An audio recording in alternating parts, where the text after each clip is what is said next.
So hello guys, आज मैं office में छुट्टी ली हूँ और मैं प्यारी भांजी से मिलने जा रही हूँ गोलू। तो इसके लिए मैंने ले लिया बस एंड हम दोनों निकल पड़े गोलू से मिलने के लिए, क्योंकि बहुत दिन हो गया था गोलू हमें कर रही थी मिस।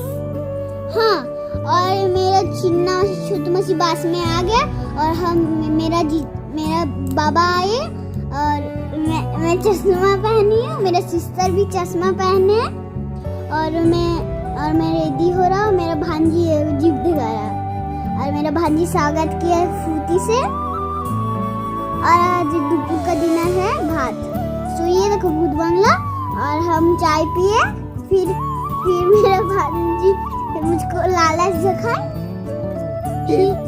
फिर मेरा भांजी रेडी हुई और मैं यहाँ पे कुल्फी खा रही हूँ और मैं भी रेडी हो गया। और रात का डिनर है चाउमीन। सब्सक्राइब।